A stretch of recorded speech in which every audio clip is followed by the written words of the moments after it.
Hey, cycle breakers, and welcome to the Fuck That Bullshit Podcast, the original podcast where real conversations happen.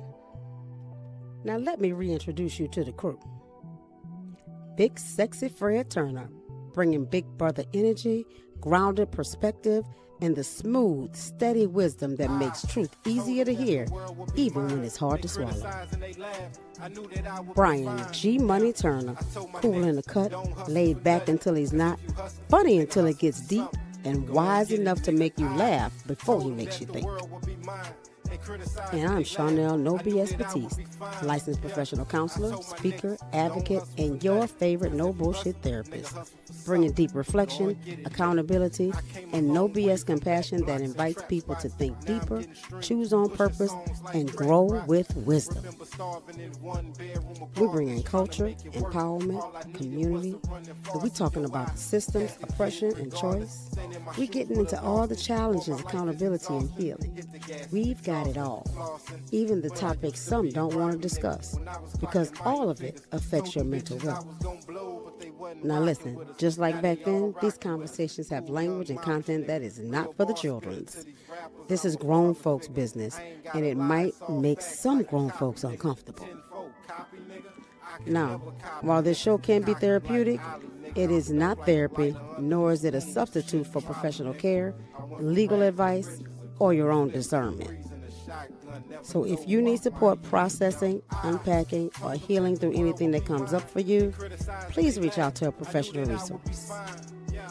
PTBS was made for the cycle breaker, the truth seeker, survivors, overthinkers, black sheep, family scapegoats, healers, and anybody tired of pretending that they don't see, feel, and experience what they do. So consider this your invitation. The apple is on the table. The knowledge is there. The question is, are you willing to take a bite? You can choose to change your mind. We just want you to think. Let's talk. Yeah. What's happening, party people? I'm to the PTBS Fuck That Bullshit Podcast. And today, I'm just going to roll right into it. I ain't asking no questions because we got a lot of stuff to talk about. Today, okay? All right, let's go. Okay? This is Brian's favorite phrase. He challenges people all the time with this, and we decided to make it a show. And we want to know, fuck that good times versus happy days bullshit. Because why, Brian? Because why? Because they had happy days. Multiple days of nothing but happiness and joy. Here's what we had. Good times. Momentary awesomeness in a goddamn day. Rest of the day was shit, you know? Yeah. I feel it. And I feel it. So we got lots of aspects to look from and all that. So we're gonna start with our consciousness and our awareness, and we're gonna talk about some of the differences and all that good stuff. So let's start with same era in different worlds. Good times versus happy days. Let's talk how black people are depicted in their different roles: fatherhood, motherhood, children, family struggle, joy. Let's talk about the differences. Well, one of the biggest differences that's always stood out to me between these two particular shows, and let's remember they shows, but these shows depicted what people abroad would depict per race, right? You know, so you had James, who original name was Henry, and they changed it after the show started. I didn't realize that. I didn't know that. Yeah. When Florida was on Maud before Good Times, James' name was Henry. It totally didn't fit. So James is way better. Right. James is way better. It wouldn't work. Henry. Yeah, exactly. Exactly. Too many syllables. Yes. But one of the biggest things, like the dad in Happy Days, right? Carefree dude, never had a struggle, working at the same place. Shit, his whole forever. life. Yeah. He never not worked where he worked. You know what I mean? Whereas we watch James go, baby, I got a job. Hello, baby, I lost my job. You know what I'm saying? We watched James. Yeah, we watched James go back and forth. Now, granted, both the moms would stay at home moms with the kids. Yet yet on happy days, mom never struggled to get a meal together. There was never issue about food on the table for the night. None of that. Not one freaking time. Whereas we watch these children eating oatmeal for dinner. Not by choice. Right. Because there was nothing else. You know what I mean? Right. James just got fired.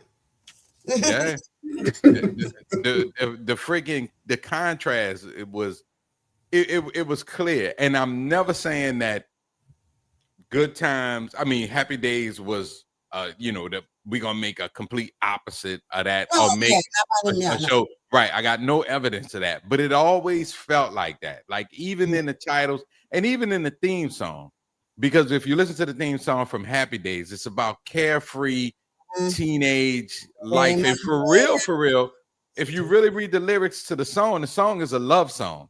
It's really like dedicated to this guy trying to get a girl. So it's about the carefree teenage high school life in the 50s. If you really read the lyrics to Good Times, Good Times they were being sarcastic. Yeah, it was sarcasm. You know what I'm saying? Because hanging in a child line, good times, no, there really wasn't good times. No, you know what I'm saying? Rip off. Good times. Exactly. And then like the last line was, "Ain't we lucky we got him?" You know what I'm saying? So it was sarcasm. You know what I'm saying? For the most part, you know what I'm. One showed a non-confrontational lifestyle. The other one showed nothing but conflict, turmoil, trouble, problems, solving problems. But the show Good Times met what the title was. It was momentary moments of happiness. Right. You got to look at the era that those shows was based in. If you listen to like politics stuff now, when they talk about making America great again, that era was supposed to be like the golden age. Everybody was going, well, not everybody, but the majority of people were gone. You was able to go buy a house. Houses was like $40,000. Right. The white picket fence, the one son, the one daughter, the stay-at-home wife. Dad can go to work, pay a house note, electric bill, water bill, make groceries, do all this. Right. Good Times was based in the early 70s, right when we came out of just getting the civil rights stuff together. So good point. It was a struggle for us because it wasn't even 2 years ago we was getting our head bashed in. Right. I understand the struggle. Right. Yeah. But the intent. You see what I'm saying? Yeah. The big difference with that between the two shows is that Good Times was current. You see what I'm saying? But Happy Days came out in the 70s, but they took us all the way back to the 50s. You know what I'm saying? So they took us. They took it to the golden age of what it's depicted as the golden age of the white race. You know what I'm saying? Like this is how it was for us, and look at us now. You know what I'm saying? Right. But again, it's still a facade. You know what I'm saying? Again, it's America's story, not America's history. So we're gonna give you the story version where it looks like this. You know what I'm saying? So what makes sense as I look at how we're affected by what we see, right? Right. And all that. One of my favorite movies was Grease. Mm-hmm. Yeah. Agreed. Right? Yeah. I wanted to be a T-bird. Yeah. Yeah, absolutely. Right. Me and Brian ran around with leather jackets on, pretending to be the T-bird. Had my little pocket knife. You know what I'm saying? There were no pink ladies looking like me. There were no T-birds looking like y'all. Right. No. That comb that they was using to slick their hair back was not at work in an afro. Okay. No. Yep. could eat an apple, but I picked with a fist on it. And, but it did not stop me from wanting to, because it felt good. It felt like Yeah. they happy, man. Like even when they struggling and doing things and we're singing and they're dancing and grease lightning, you know what I'm saying? Yeah, exactly. It was cool, right? And even looking at Happy Days, like, you know, Fonzie was cool. Like, hey, Right. Yeah. Right? He was the coolest white boy I knew. Cooler than back Fonzie? then. JJ Right. was way fucking cooler than Fonzie, right? Yeah. Mhm. And a lot more talented too, A you know. lot more talented, right? JJ could paint. He got all the women. with his little Let's ugly keep it ass. real. Mm. Fonzie was a fucking mechanic. I mean, who you gonna need Yeah, first? I forgot. Painter? I forgot his Artist ass or worked mechanic? in the You know what mechanic I'm shop. saying? Yeah, he was a mechanic. I forgot he Mhm. worked at the shop fixing Yep. cars. Right. That makes sense. I mean, but so blue collar worker, but he was still cool. Right. Yeah, Right. still cool. Yeah. He snapped his finger and women just come out of nowhere. Right. He just go, and they just all ran over there. Like, you know, Right. I wish I could do that when I was in high school. Get over here. It didn't work like that. So what look at each of those, like you talked already about a little bit about the family dynamic itself, right? Mhm. What was that telling us?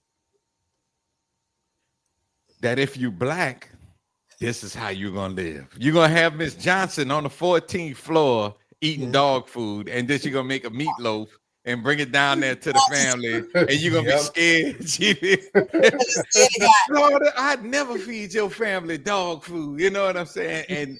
And then you have this white family don't even know what those kind of troubles look like. You know what I'm saying? But this is also why people abroad look at America from abroad, though, and think that black people are this way.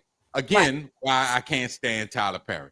So you know what I'm saying? But that all black people are this way and all white people are that way, because even and it's so ingrained in them, because it's not a new thing or a recent thing. Right. But it's so ingrained in them that even if they was to see a movie about white people on the 14th floor eating dog food, they would say, oh, they just acting. You know what I'm saying? But they could see the same movie with a black family and be like, the poor Negroes. You know what I'm saying? They would assume that this movie is based on real life. Right. And the sadness is, not only did they not depict us as successful in any way, right? But they also did not, because they got white folks that was having good times. Exactly. Because it was just as relevant and just as prevalent as the black family going through. Right. You know what I'm saying? Right. But More of them as having usual, they good hide. times than us. If you really think about it, it was a shitload of them having good times. No, Right. they were having whole happy days though. Right. Not all of them. Moment to moment, right? Because I think even when they had the rough times, it still wasn't depicted as like hardcore. Like it was very. Oh no, not on TV. I'm talking about like real life. Oh yeah. Oh no, on TV, their problems was simple. They sat down and had a conversation, and the problem was fixed. Yeah, is it Right. James had to take JJ to the hospital because his ass got shot. Yeah, You that episode fucked me up though. Yes, Because it scarred me. I was like, they ain't supposed to happen. Really did for good times. What episodes really like got you in the gut? The JJ getting shot episode, James dying episode. James dying, Yeah, for real, those two. Oh no, when JJ was dating the girl, and the girl he was supposed to marry her, and she was like on heroin and shit. That that one. Yeah. And it's crazy because as a kid, the thing that scared me the most was when she took out the little rubber thing to tie around her arm, and for whatever reason, the rubber tie thing looked creepy. I was like, because I remember as a kid thinking, what the fuck is that? You know what I'm saying?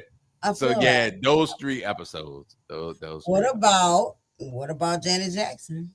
What about the abuse? Oh yeah, man. Penny went through some shit. Yeah.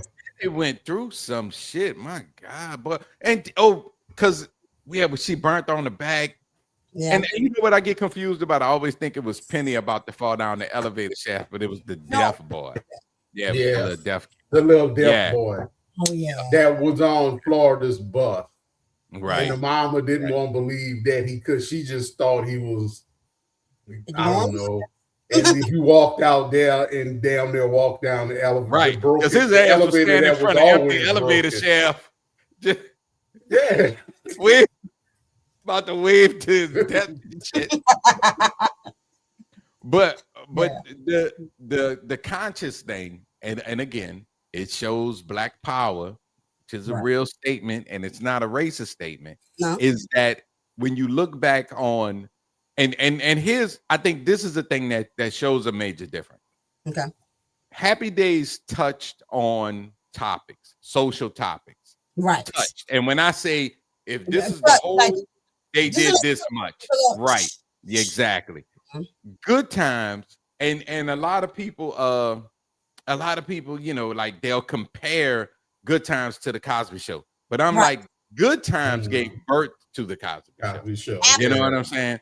Because Good Times touched on drug addiction, gang violence, poverty, income. Right. Yeah. Right. Right. Mental health, every freaking thing. You know what I'm saying? And all of it, like we learned something from it. Yes. I know when I saw that girl take that rubber hose out, I was like, I ain't never doing drugs. It worked. Yeah. You understand what I'm saying? The shit worked. But because white America is so not invested in the problems of the people of America, we'll give you Happy Days. You know what I'm saying? And every day is just great. You know what I mean? Yeah. And then you'll flow through your life thinking, you know, I'm white. Happy Days. 1, 2, 3, 4. Happy days. You know what I'm saying? Right. You know what I'm saying? Yeah, you just walk around singing that shit. Whereas we and I mean, granted, a lot of the show was written by a white writer's room, but Esther Rose was like, nope. Yup. You know what I'm saying? She wasn't never no background player, you know? Right. I can dig that. So that pulls us right into our next segment, like you said, it was this same era, but like different worlds, right? Right. We talk about like James being strong and masculine and hardworking, but Howard Cunningham is like, he's stable, he's safe, I'm secure, right? Yeah, he was a zero threat guy. Right. Yeah, he was a zero threat guy. Yeah. Mm-hmm. So saying like, it gave the depiction that like Black fathers were shown as strong Black men. They were strong because they survived, you know, and white fathers was just like, I'm safe, so I ain't gotta worry about it. Right. Florida was more like, you know, I gotta endure, gotta get through this, gotta take care of my kids. It's the long suffering that we were talking about, right? Yep. Yeah. And stuff like we just gotta get through it, right? Marion is like, you know, right? Yep. Like the dinner table, like there's no, you know, beef between her and the kids. You know? Yeah. And you know what? And I'm not saying that there wasn't, because I don't recall every episode. Right. But no, I don't ever remember any conflict in that household. And if there was, it was 5 minutes long and it was over with. Right. You know? If it was a tough conversation that needed to be had, it was had easily, comfortably, with much anxiety, right? I just want you to know that I'm here for you. Oh, Mom, that kind of thing. Right. Cue the theme music. You know what I'm saying? I had my period, right? So, like, just the simplest of things, right? Right. Whereas the Black family is dealing with like real, like, did somebody try to touch you inappropriately? Right. Real deeper stuff. When again, like Brian, you say this all the time. That's not a Black thing. That's a human thing, right? Yep. You know.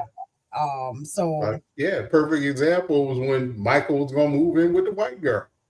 Oh yeah, yep. Yeah, in Florida, like, she was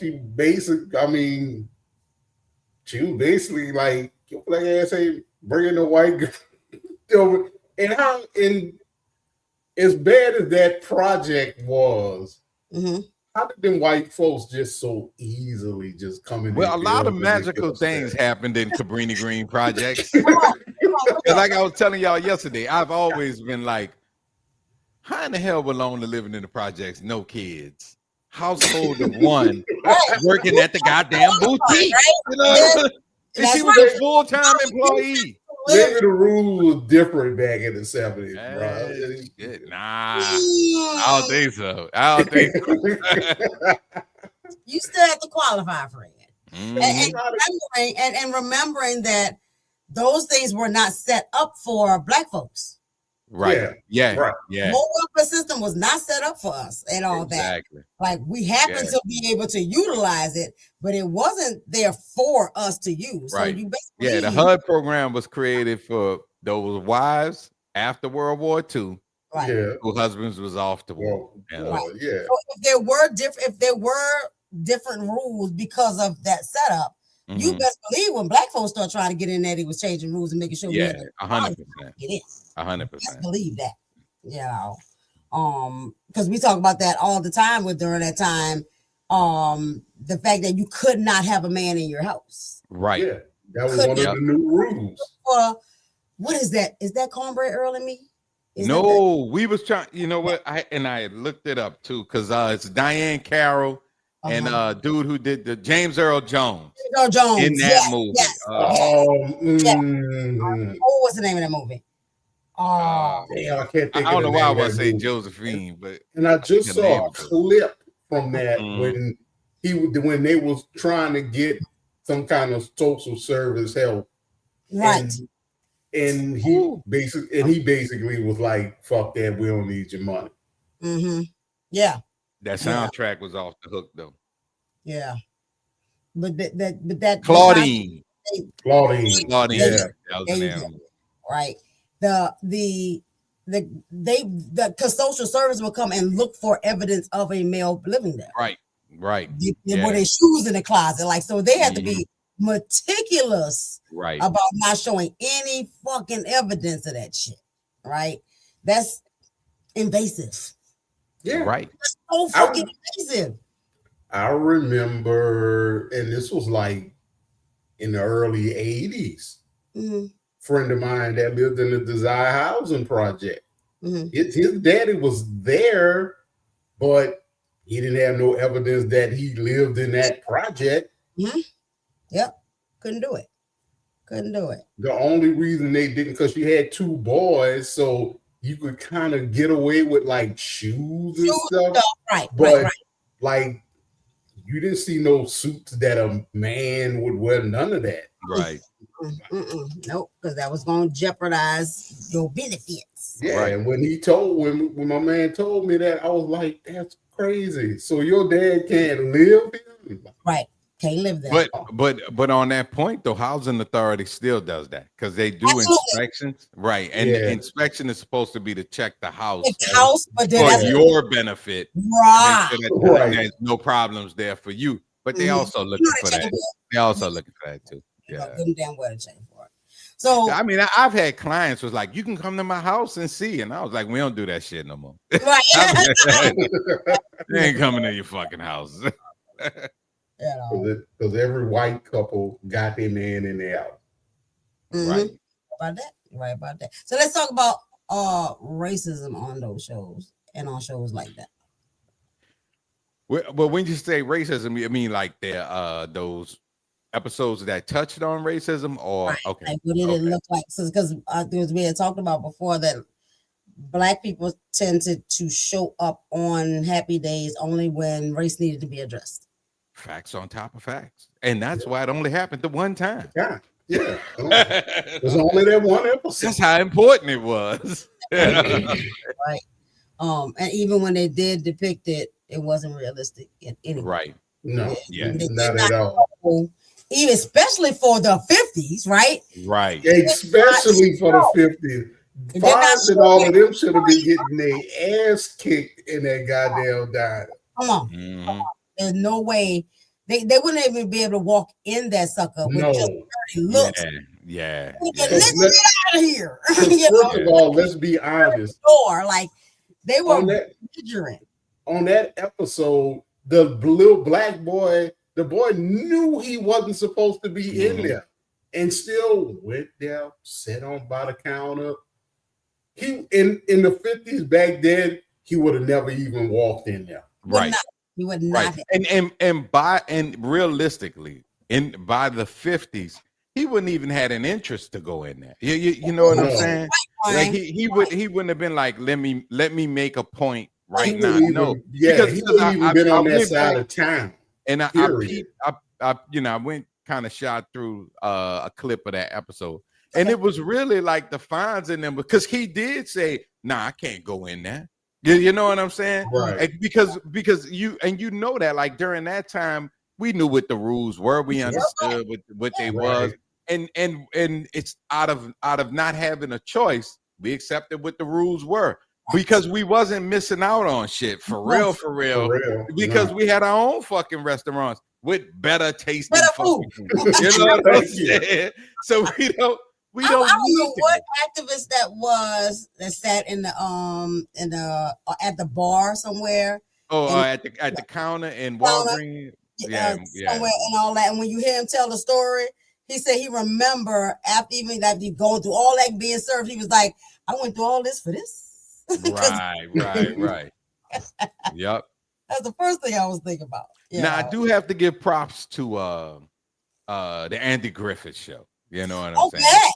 Because the Andy Griffith Show did have one episode, black guy was on it, and it wasn't even racially connected. He was the coach, and Opie was trying to be on the baseball team. Yeah, and he, he couldn't make it, and the coach was explaining to him, and I was like, this is the only time I ever seen a black person in Mayberry. But at least it wasn't racially tension connected. Right. But of course, after that, we went back to our all-white world. You know what I'm saying? Even looking back on a lot of shows we watched in our younger years, everything was all white. I didn't realize Dallas and Knots Landing was 100% white. You know what I'm saying? And that's the thing. I mean, that's why it goes back to what I said before. The black movement has never been about hate. Yeah, you know what I'm saying? Because for real, we should have been hating. You know, we should have been hating. Absolutely. And some of the evidence of that too is like, I remember as a little girl putting a white towel on my head so I could have long white hair, long blonde hair. Right. And all that. Look at my long hair. And just out in the mirror, like, yep. Now that makes my stomach turn. You know. Yeah. Like that. But that's the thing. Like, we didn't know, and again, it's like all of our heroes were they were somehow or another ghetto related.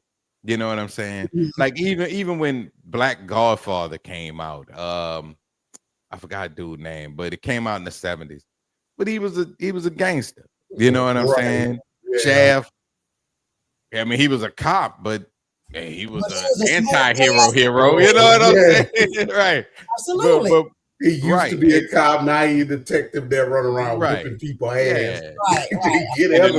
In the name of the law and shit. Right. But it wasn't until the 90s when we got Boomerang and the Brothers and and that's feel good black people show. Right. We just had it going on for no particular reason, because it wasn't about us trying to come up. It wasn't about us having a struggle. We just had it. Just like in white movies, we don't watch them struggle to become the CEO. This movie starts with you being the CEO. Right. Yeah. And that's why Boomerang, Best Man, The Brothers, all those are some of my favorite fucking movies, because we just already had it. We don't have and it's normal. Whether it's black people, white people, no matter who in that scene, is just normal. You know what I'm saying? Because that's what's real. People act like black based on Jay-Z and whoever the hell else that's currently making money. That we just got it, but we've been had it. You know what I'm saying? It just was never advertised. Yeah. What that lady name is that invented the perm? She was a fucking millionaire. That was in the back then, right? Yeah. Right. Yeah, exactly. We've been had people in politics. You know what I mean? Like none of this shit is new shit. They just the same way they over-report black crime is the same way they under-report black success. And you know? That is the main point of this show. Yep. Is the depiction that the media gives to the world that is not fucking accurate. Right. It's just not accurate. So that when people go, oh, wait, and this is why they say, you speak so well. Bitch, don't speak Exactly. Like, you know. I always talk like this. This ain't new. I didn't just learn this yesterday. Right. Right. And I listen to and I follow a lot of people that speak about linguistics and and African American vernacular, and I follow one person who is Gullah Geechee, and he speaks about their language. Black dude, long dress. Yes. Yep, that's my man. I love him. Cool cat. Yeah, he be breaking it down. He be peace. We out here. I so want to take his. I want to take his damn slogan so bad. There's some things you can steal, Brian. That's not one. Yeah, I know. You know, we have our thing now, okay? Right. And you pick them up. You know, but like I love how he explains those things. Yep. And in the parts of language, and we'll have a show about that, like, you know, the language of us, because you're the teaching of, you know, the English language as is, right? And it's American English, right? Because European English is different and all. But it's the dismissal of any way that we have spoken, as ghetto or, you know, ebonics and all these different things or whatever. But we came here with language that was stolen. Yep. Right? And then we had to create language, because there's also a language that is strictly for African Americans. Right. We developed in order to speak to each other. Right. And that's so close. You got to know somebody. Exactly. They got it out there that no one else should be able to translate this. And stuff. And so those things are protected. And so for you to say, and I remember it was something about, I don't know if it was a verb agreement kind of thing. I know what it is. I be. Because I be doing this, I be doing that, right? And it's always this, that's not proper sentence structure and this and that or whatever, but it is. It is, because I be is I am. Yep. You know, exactly. Who exists is to be, right? Right. So, well, yes, I be chilling. Right. And so I like it when I see people that start attacking those things and like stop being the word police and telling me how to speak. Yes. Right. Yeah. Because this is my language and my people understand me. It's our language. Right. You know what I'm saying? It's not for you. You mad because you don't get it or you don't understand it. So everything should be in this particular sentence structure. And English is fucking complicated. Unnecessarily. English is the most complicated language in the world. Too many letters, too many words, right? And it's too many words that mean the exact same thing that's spelled totally different. Right. The opposite way, there's too many words that's spelled different. Wait. Spelled differently, pronounced exactly the same, and have completely different meanings. You know what I'm saying? Kansas is Kansas, but Arkansas is not Arkansas. Right. Right. Yeah, like where. Where. Right. You know, I wear blue jeans on Monday. Where is Chanel? Right, exactly. Oh man, you look worse for the wear. You know what I'm saying? It's unnecessary. They all spell different. Like what the hell? No wonder people be like, well, they need to learn the language. Shit, I'm from here and I barely know the language. Right. And if you're teaching, and then they started with the teaching of phonics, right? And so, yes, guys, we're on a tangent. Mhm. So you started teaching of phonics, right? And but even using phonetic rules, it still does not apply, right? So, and I can't remember one off the top of my head. I found this white guy that he put it on a chalkboard and act like somebody else was learning it, and he was like, Mhm. "Okay, if this is this, then what is this? Okay, then what is this? Right. No. Right. Why would you think that? Like, you know, Mhm. follow the fucking rules and the guidelines. Right. How come Y is E in one sentence and not that in Right. Right. and what's with the I before E and step after C, and that's too much shit, Yep. right? And I'm telling you, it makes I done been typing IMs or emails, and then it's one particular person, word police type cat, Mhm. and then here she come. No, that's supposed to be IER, and I was like, I said, do you know what I'm saying? You know what I'm saying? So that's all that matters. You know what I mean? That will autocorrect themselves to death. Baby, I understand Yep. what you meant. Understand. Right. If the message was conveyed, Right.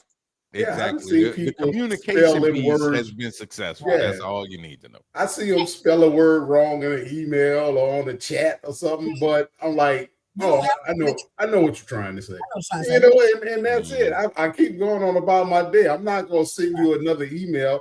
Well, you need to spell this right. Yeah. Right. Because we have some other skills called context clues. Exactly. And there's also the proven fact that there's only a small percentage of communication that is involved in with words anyway. That's the minimum. Right. Everything else is cadence and body language and all that, right? So, oh boy, had one about that too, about us talking with our hands and using body language and all that stuff. It was so good. I'm the king of talking with your hands. Right. That's part of self. All right, I'm gonna get us back on track. All right. Yes. All right. Bam. Boom. We already kind of talked about this though. Moving from survival to success.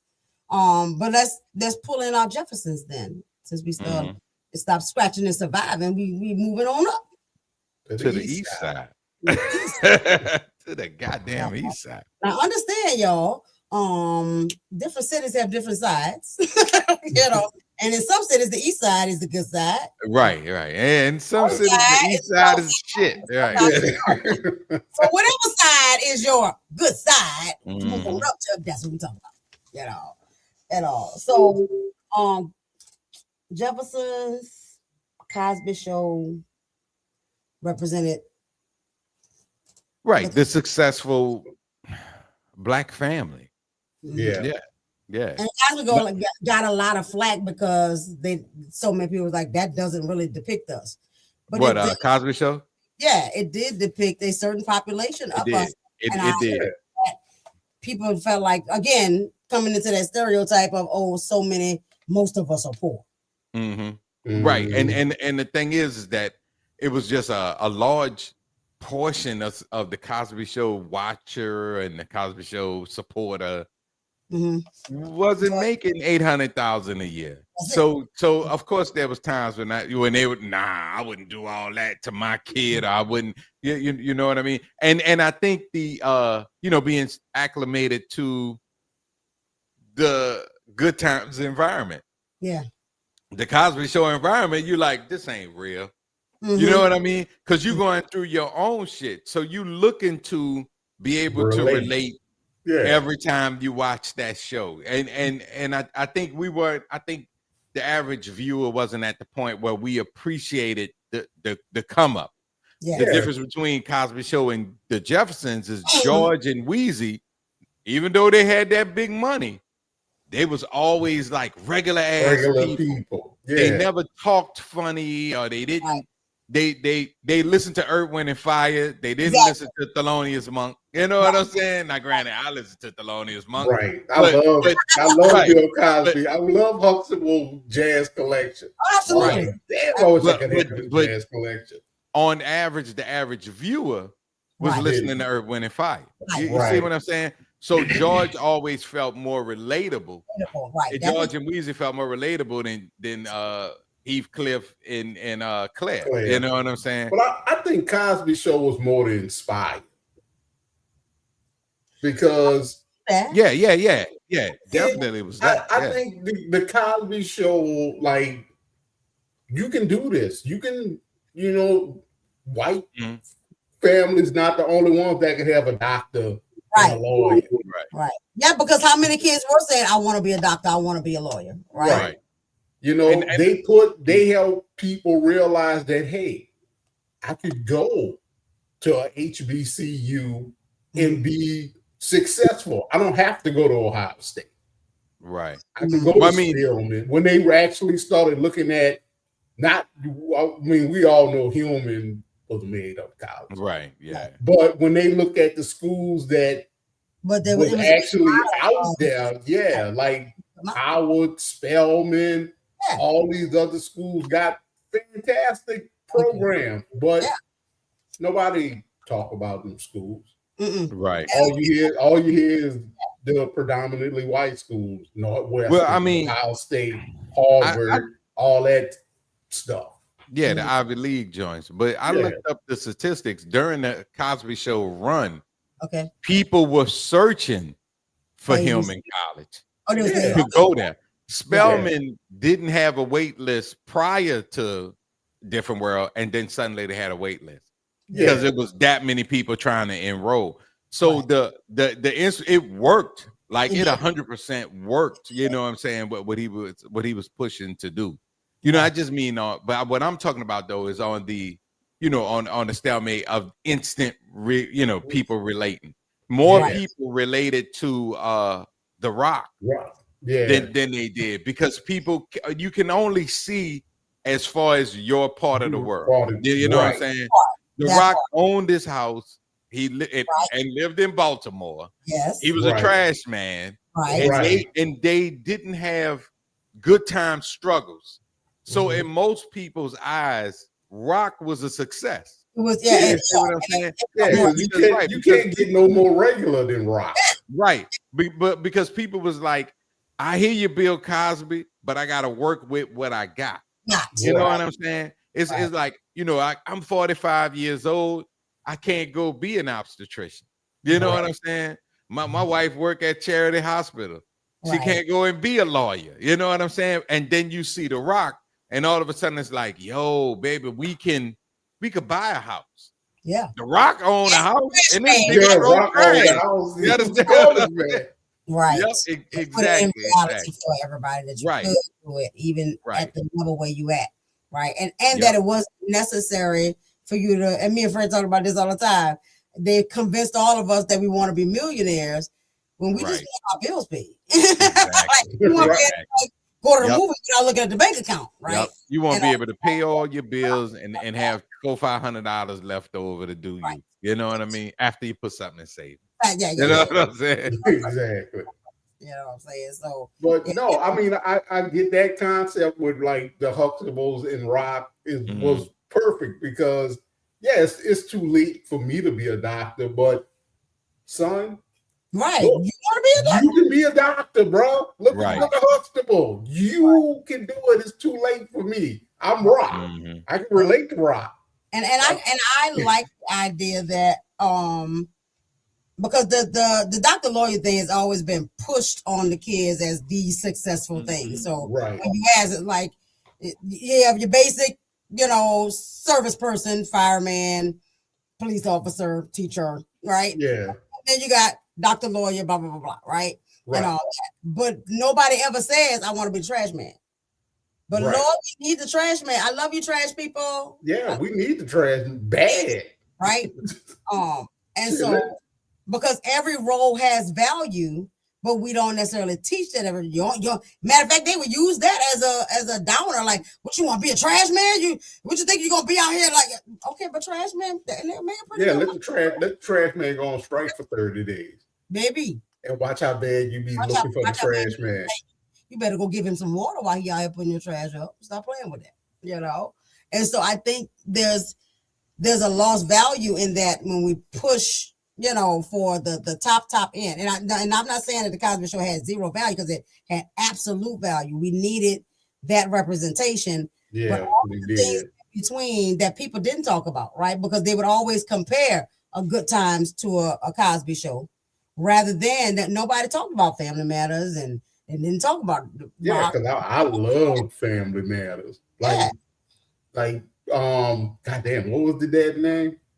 Carl. Yeah. Carl was like the most regular black father, because I knew black fathers in New Orleans that were cops. Yeah.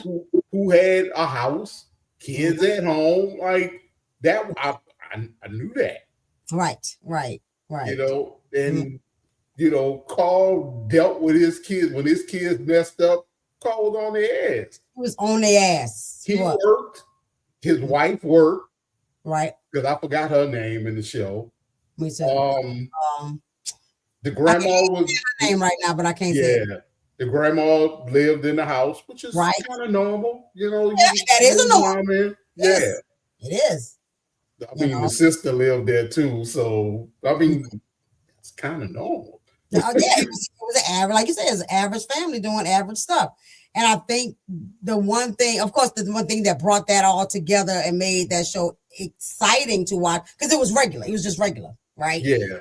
Regular and like you said, inspiring, because it looks like me and it sounds like me and it sounds like what we experience and stuff like that. Without, because they had moments where they had to figure stuff out, right? And all that. But they had that comedy relief that was Urkel. Right. But they show Family Matters kind of, if you want to compare it to anybody in, like, say, Happy Days, is because it showed that, to me, this is just my opinion, it showed that black people could just live regular, like Happy Days, and ain't have to go through the shit that James in Florida went through every episode. Because they was back. They always had food. I mean, shit. They had two whole families in the damn house. Right. Well, my thing with Family Matters that I thought was perfect was it was the perfect balance. You know what I mean? It was the perfect balance. They never got too serious, except when they made that little girl disappear. I'm just saying. Oh, yeah. You know, like 1 minute there was a sweet little baby, and now she just, and then she was gone. Just nobody talked about her. She went upstairs and never came back down the stairs. Right out of the show. You know what I'm saying? Yeah, they just rolled out the show. When people got up and leave, you know, they come up with some mysterious thing, and either, you know, it was her mama. It was her mama. Her mama wound up getting that little girl fired. Right. Because, you know, remember, she was a kid. Her mom was her manager. Yeah. Absolutely. But wait, I need to rewind something. Okay. When y'all was talking about the having the jobs thing. Yeah. This was an episode of Cosby Show that pissed a lot of people off. It was an episode where with the boy Theo he was saying, like, I want a regular job. What if I just want a regular job? Yes. Yep. And Cliff called him the fuck out because he wanted a regular job. Now, I'm like, my whole thing is I'm the type of guy on Christmas Day when I go to whoever's open because I bought a toy for my children and forgot to buy batteries. Right. And I went somewhere, and I would always tell it. They'll be ringing it up. I'd be like, "Man, I wish you didn't have to be here, but I swear I'm so glad I'm glad that you. You know what I'm saying? Those people are important. You know what I'm saying? And shit, I worked for Waste Management. And I was about to say, So being a trash man is fucking very important. You know what I'm saying? Like I've always been a firm believer. There is no such thing as a job you should be ashamed of, as long as it's a legitimate job. Because we need all of the things. And I remember that episode. Right. That episode pissed me, and I was a kid, and that episode pissed me off. Yeah, because he made like working a regular job. He made it sound like shit. Right. Yeah, he made it sound like you're a complete failure because you're trying to do that. You know what I'm saying? So, and you know what? Speaking of that, I also, while we're talking about stuff that I didn't like to, for Denise, the fact that she was whimsical. She wasn't, you know, the status quo and all that. She was a free spirit, right? And even though they didn't directly be like, you know, what's wrong with her, but they were like, what's wrong with her, right? You know, this is Denise, right, and all that, and so. Which I felt like was an honest depiction of how they felt like about her in real life. Because that is who she is in real life, right? And very spiritually enlightened and can connect it and all that stuff. But it wasn't, to me, it represented like the difference between being woke and being part of the Matrix, right? And all that. You feel like doctor, lawyer, looking good, acting this way, not having a regular job is the way. Right. When Theo wants to have a regular job and Denise just won't be free. Right. So they kind of forced her to go to him, man. Right. They forced her to go to him. And a little bit more trivia, because I be trivializing. And, that's a word y'all can use, trivialize. And but the reason why Different World, you know, of course she moved, she was the, you know, the staple for Different World, is because people would write in and young ladies said they related more to Denise than they did anybody else on the show. Absolutely. Yep. Because she was the closest thing to regular, especially for that age group. Yeah. And I definitely connected to her. I definitely. Because if you think about that show, besides, I mean, Theo almost fell. The other sister, the older one, I don't know why I can't remember. The oldest. Lisa. No, Lisa was the other child. I forgot her name. I know you're talking about. Yeah, the one who dropped out of law school to go open the wilderness store with her husband. Right. Yeah. Because the husband was going to school to be a doctor, she was going to school to be a lawyer. Right. They was going to carbon copy the family, right? Yeah. And she dropped out. Did what's her face even go to college? Who? The other sister, the dark skin one. Oh, Big Fun. You out there having big fun? No, I don't think we got. You know, the show ended. Yeah, the show ended before we got a chance for her to see if she went to school or not. Yeah, right. But yeah, I think towards the end, because that is kind of regular. Just because you went to school, right, don't mean your kids want to go to college. Right. Just because you're a lawyer and you're a doctor, I might not want to be a lawyer or a doctor. Right. Shit, I might want to be a psychologist or an engineer. Or shit, you might want to be a garbage man. You understand what I'm saying? I got a partner right now been working for waste management for buku years. Well, no, he at NASA now. But he worked at waste management for buku years, you know? Yeah, me and Chanel was just talking about that. People make the garbage man sound like shit. Ask the people in New York how important the garbage man is when the garbage sanitation went on strike for 30 days. Yep. I remember that. Exactly. You fuck around, let the trash man don't show up. Even when he don't show up on a regular day, motherfuckers be panicking. It's a holiday. It was a holiday. Yeah. It was a holiday. I can remember one time, my neighbors, we put our trash cans out. We come back the next day, the trash cans all full. We all outside, like, what the hell is going, man? Yep. Like, oh shit. Looking like the world just got invaded by fucking aliens. Niggas just standing in the street, scratching their head with their hand on their hip. You know what I'm saying? God damn, I gotta keep this damn trash in the garage for another week till it damn show up. Exactly. Garbage man is important, bro. He might be more important than the president. No, I would well, right now, yes. Right now, absolutely. Yeah. Absolutely. And he probably would be butterflies is more important president than the president, right? Just saying, you know.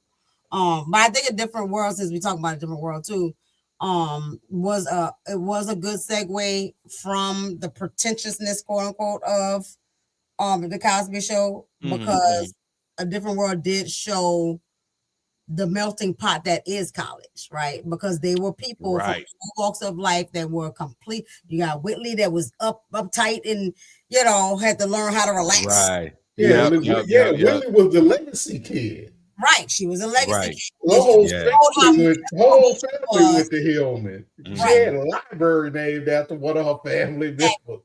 Exactly. And so it showed how much Whitley was miserable and lonely. Yeah. Right. Yep. Right. She had all the money, but she was miserable and always trying to please her mom.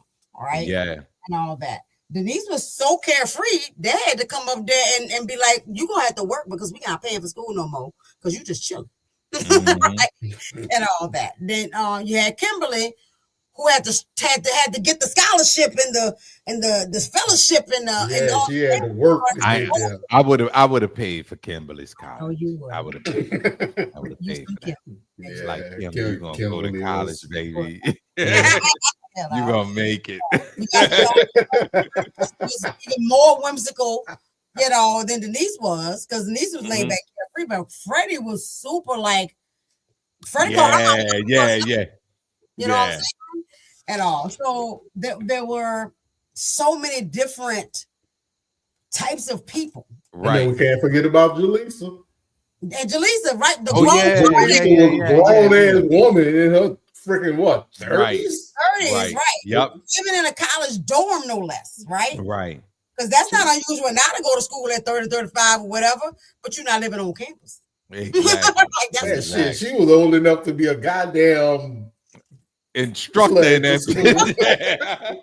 You should be teaching niggas. Right, exactly. Right. He could have been running Gilbert Hall. You know what I'm saying? Right.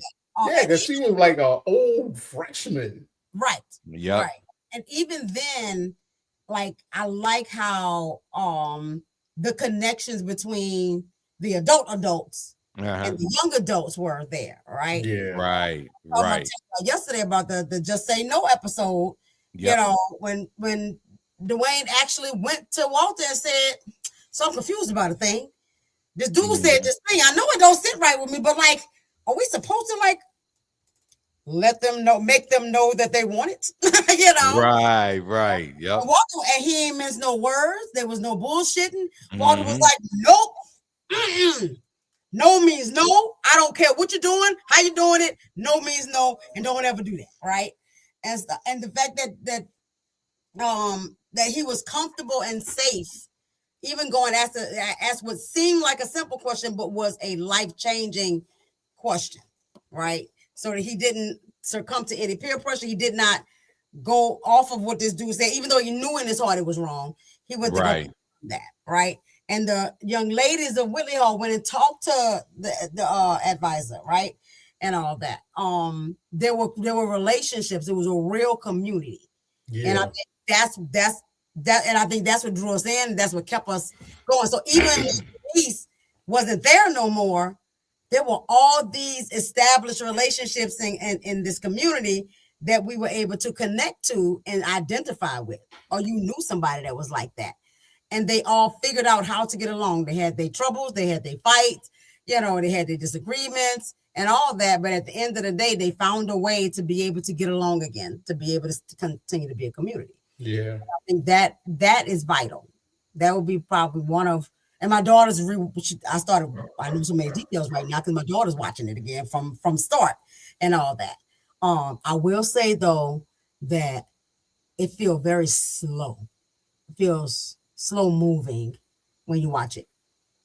If you go watch it, because everything seems like it happens, blah, blah, blah, blah, blah, blah, and all that. There were all these quiet moments within these shows. And I think and now I read there were moments of reflection. When nobody was saying anything, somebody might have been looking at a book, somebody might have been sitting in quiet thought, but there were moments of reflection that we do not have now in our shows. Right. Yeah, because now everything is just moving and popping. Yeah. It's either 50 Cent doing 50 Cent shit, or it's Tyler Perry doing dumbass shit. You know what I'm saying? Right. That's what it's in between those things to think, and which is what we encourage y'all to do. There's no space to think because they're always feeding you something. They're always you gotta keep your occupied. Right. So you don't think. You just in his action. Like one of my favorite episodes on A Different World was the one where what was Dwayne's friend, the light-skinned dude? Ron. Ron. Remember when they joined the fraternity?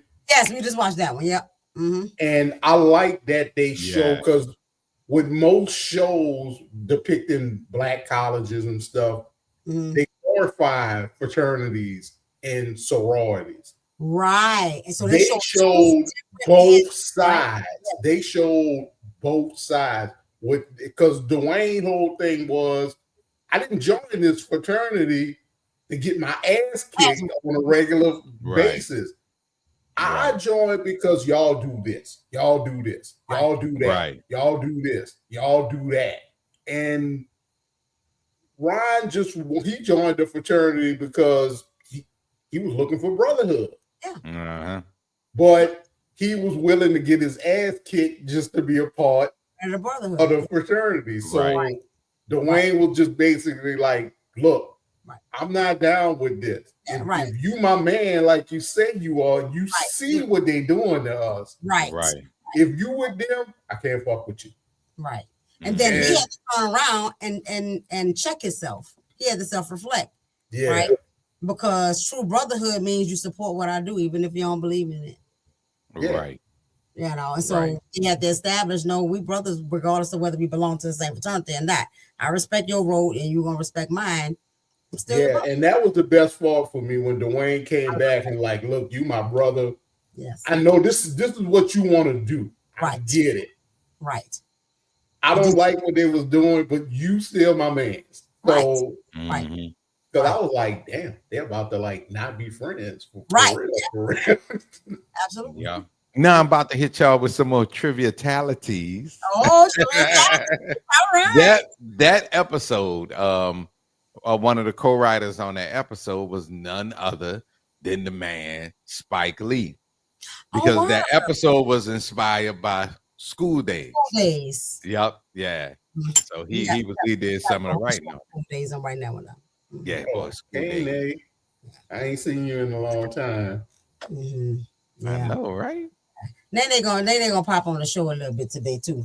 I invited her to come and chill with us and all that. She's absolutely right that like I've always aspired to go to college and get my master's degree and get my doctorate. I ain't got the doctorate, but and I don't know if I will or not, but it depends on how I value it. But I never trivia. She's been talking about that since she was a kid. Right. For a long time. I can give you props for that. You knew what you wanted to do way before you should have. Well, before society felt like you should have been thinking about that. Right. I mean, really way before you should have cared about all of that. Exactly. Right. At that point. Yeah. Right. That's how I know it's a gift. That's how I know it's a gift. It's not. I don't even feel like I chose it. I feel like it chose me. You know. But my daughter is like, and I said something about that the other day to somebody that like, would have been proud of mama if my children would have decided to be a therapist and carry on the choosing empowerment name and all that. Absolutely. Right. But they already know they still got to carry it even outside of being a therapist, right? Exactly. They're like, no. Exactly.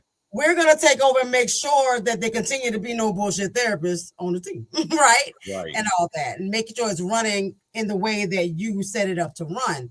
That don't mean they got to be therapists to do that. But they use the skills of therapy. They work at a daycare. They work at a daycare. And they use those same skills exactly environment. So they don't have to be therapists in order to change the world, right? They change it in the role that they desire to be in. And they have some event planning and wedding planning business. The one of these catchphrases is, I care about your marriage, not just your wedding. Well, what? Who does I like that. I like that's therapeutic. That. Right. It's therapeutic. She's and I'm so proud of her. When I listen to her spiel when she's talking to the people and stuff like that, she's asking about stuff like, so you got any family members that's gonna be beefing out here, because I need to know how to protect your vibe on your day, right? You know, and part of my role as a therapy planner in our business is the vibe protector, because I people sister kind of jealous there. Let me go talk to her a little bit.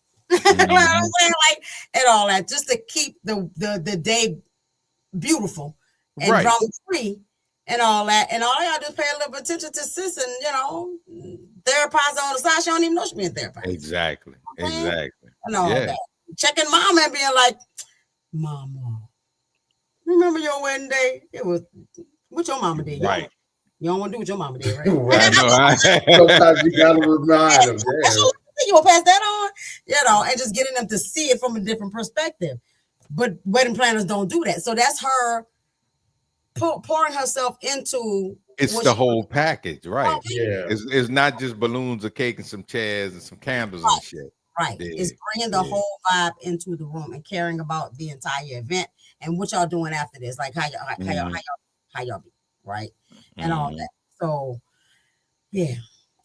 So I'm gonna take it with Nate. I don't know if you're still out there, but would you like to come on now and talk a little bit about your community event and what you're doing right now? Where are you? Where are you? Where are you? Community event time. That's community event theme song. Right now, song already. I'm gonna have to put a beat to that, you know. While she is doing that though, let's talk about living single versus friends.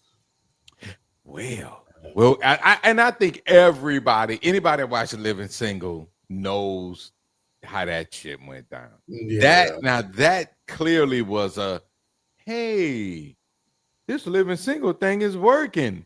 We need something for the white people, you know. Right. They 100% jacked that show. Yeah, they 100% did. They filmed on the same lot. It was the same studio, same production company, but for whatever reason, the Friends group got paid more money, got more perks, while they already was established and making money for the studio. They still got less, you know what I mean? But Queen Latifah being Queen Latifah and Regine being Regine, you know, that whole cast, like they never backed down. It was like, they was turning down certain scripts. You know what I'm saying? Yeah. They was like, nah, we don't want to be seen like that. What else you got? You know what I'm saying? But your boy that played Kyle Barker. And and that's why he was one of the first to lead the show, because he would not budge on shit at all. He's like, y'all not gonna depict us in a certain way. You just not gonna treat us like shit. Right. I'm not gonna have that. You know. Yep. You know. And so when they did the Friends, you know how you saw Friends, that your main character was about 30 fucking people. You know what I'm saying? Right. Everybody was a fucking main character. So they definitely bounced a bigger budget into that shit. You know what I'm saying? So absolutely. But Friends is mediocre. To me, it was plain. It was chicken with no seasoning. You know what I mean? Very vanilla. Very, very vanilla. Yeah. I watched Friends and watch it in living color. I mean, I knew from the beginning when I first watched Friends, I was like, oh, Friends ain't nothing but in living color, except all the women don't really live together. Like y'all just got all these people and they just basically kind of doing the same thing, but you can't make it look exactly like that. And Brian, right, when you sit here and you think about it, everybody on Friends has been a lead. Living single? Huh? You kept saying in living color. Living single. Yeah, I was watching something with it in living color earlier. You know what that made me think when you said in living color though? Do y'all think Mad TV was a in living color, you know, versus thing? Mad TV? No. Because Mad TV actually, I'm not Mad TV. In living color, what was that word you were just using, Brian? I did some tribute. I did some researching. And living color was born from I'm gonna get you sucker. Right. I can see because he was doing something with some studio. They had to make a certain amount of movies, but they wasn't trying to play his movie. They was basically gonna make it and kill it. But he wouldn't let them kill it, so they put it up jeez, I can't remember the movie. They put it up against some high powered movies. One of them had what's that boy name that played on Scarface? Al Pacino. Al Pacino. Mhm. Al Pacino movie was first. I'm Gonna Get You Sucker was second. And they wasn't playing it in major cities. By the time they started playing it in major cities, it was killing. And that's what I'm got Gonna Get You Damon. Sucker was the shit. Yeah, that's what got Damon Wayne, because his thing was there's no movies out there about us. Right. So, and that's what inspired him to go ahead on and do In Living Color. Okay. Makes sense. Yeah, but to me, in Living Color was, I always looked at it like it was the all black version or majority black version of Saturday Night Live. You know what I'm saying? Okay, there's like it was like our Saturday Night Live. Yeah, but I always in Living Color, because I felt like there was something else that was comparable. So yeah, Saturday Night Live. Yeah, Saturday Night Live. But in Living Color is way more important than you think. Here's some more triviatation. I gotta give you a trivia. I gotta give you a trivia, little song, a little jingle.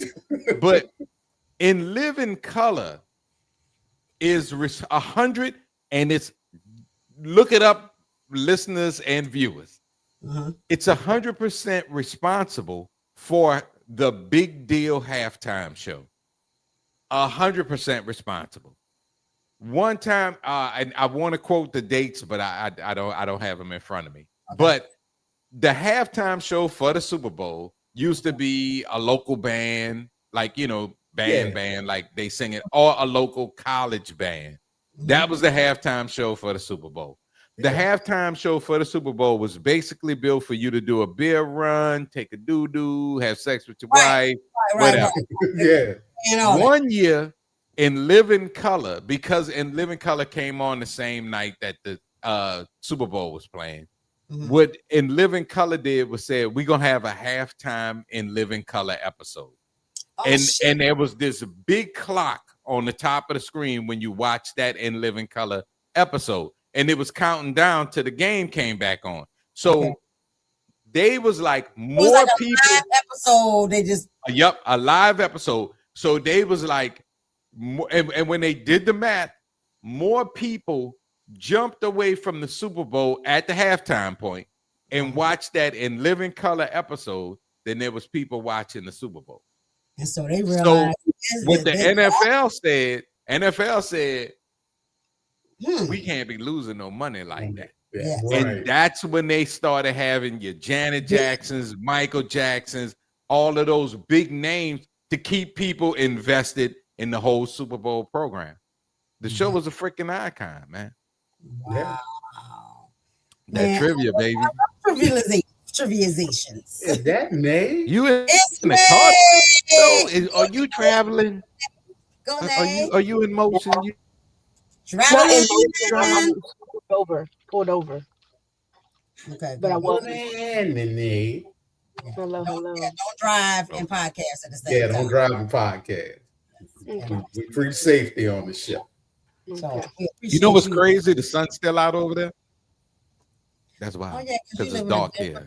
I feel like I'm in another damn country. You know what I'm saying? Dark as you on the East Coast, though. It's just when I first took a trip to California, I was like, why the sun still out? It's 9 o'clock. Right. When I was out in Vegas, I almost called you one time. It was like 8 something over here. I was like, well, goddamn, it's like 11 o'clock. Right. In Texas, I ain't trying to wake nobody up. How you feeling, Nene? I'm feeling good. Sorry, I didn't mean to say it publicly. Hi, Nay. Hi, Mom. Yes, thank you for your comments and such. Nay, tell us about what you are doing for the community. Well, this month, July 25th, we are going to have a birthday bash for my company, the Brown Sugar Experience. We turned a year in March. So, as an event planner, I was immediately, thank you. As an event planner, I was immediately like, need a birthday party. At first it started off something small. I was like, I'm invite my preferred vendors out to something. We're gonna do a little some. I invite my photographer. Just make that, an event that I can market and stuff like that. And then I was like, you know what? The Leo in me started kicking in, and I was like, go big or go fucking home. Goddamn right. I said, it's my first event. It's my first community event. It's my first event outside of a wedding, but I'm about to throw it for the entire community, the city surrounding Leander. I need everybody to show up. I was like, I think I'm going to have about 10 vendors. My mom was like, do 20. I said, I think I'm going to have about 20 vendors. Is she funding this endeavor?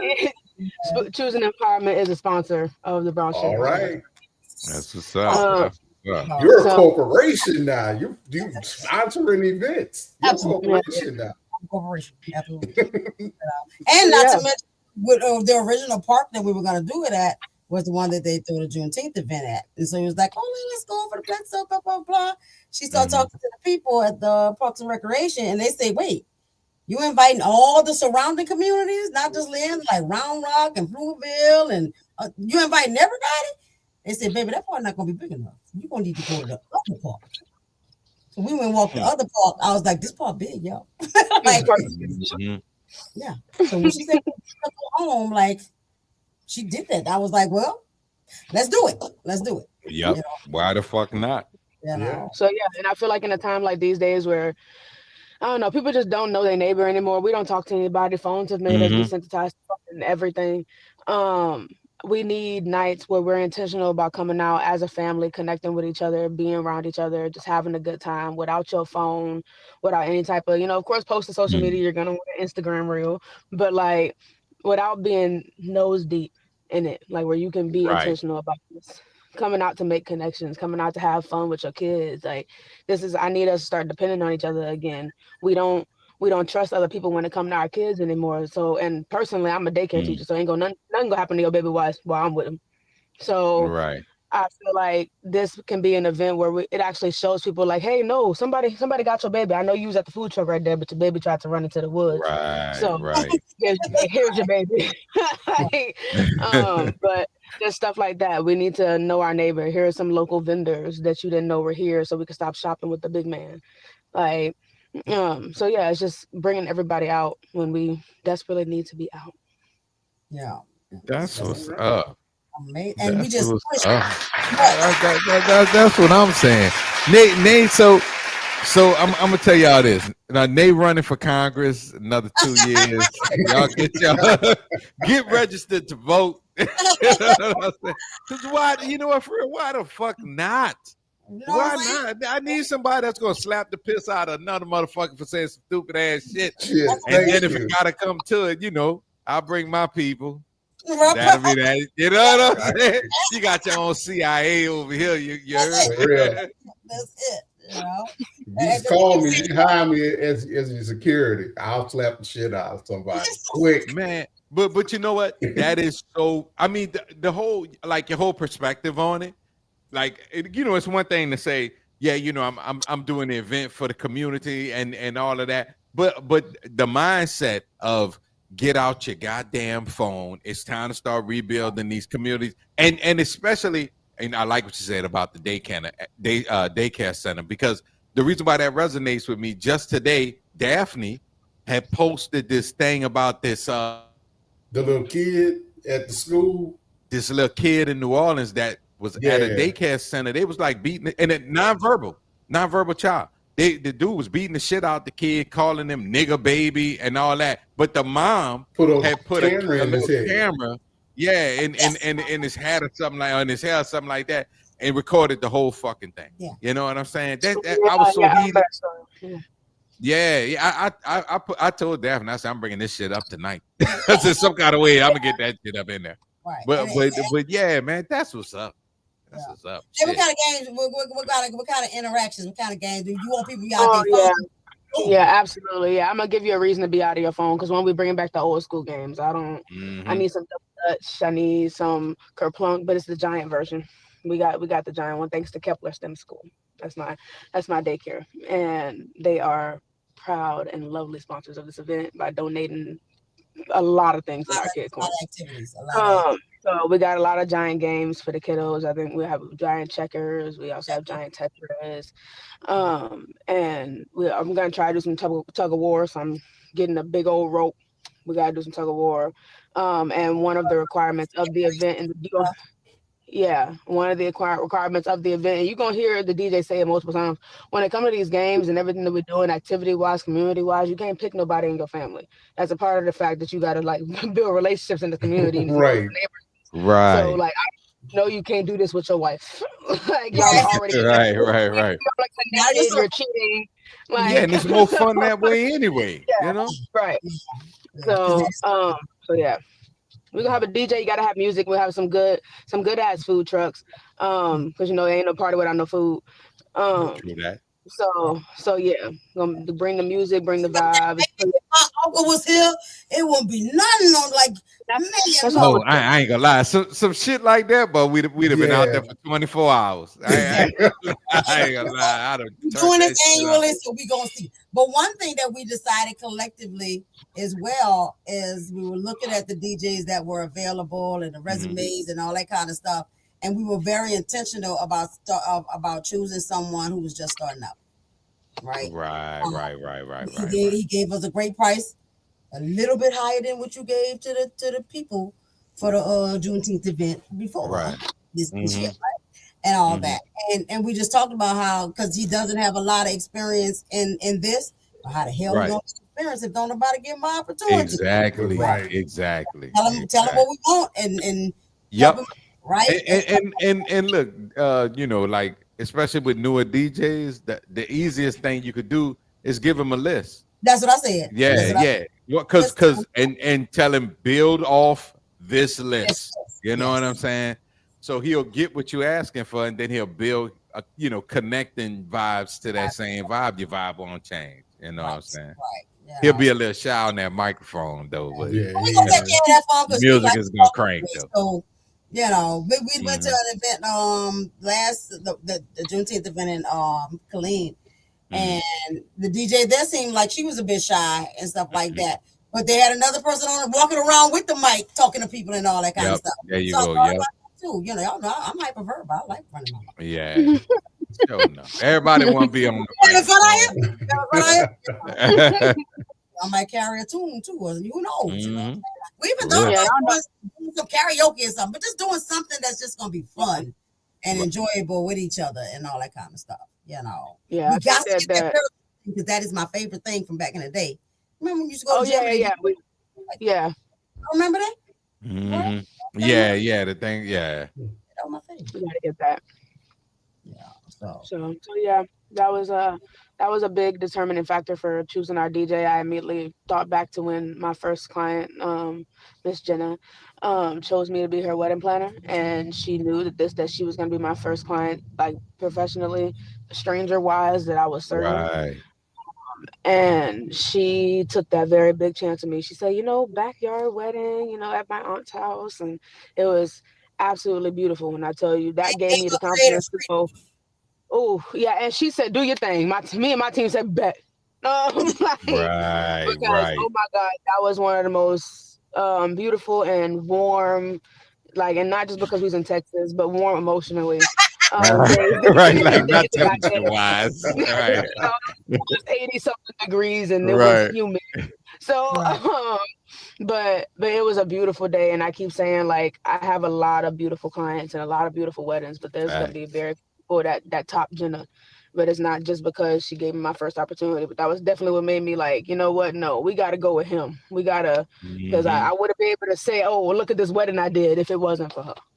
Right. Oh no. And Yeah. my clients when they're like, I don't want to see an intern, babe. I used to be an intern once.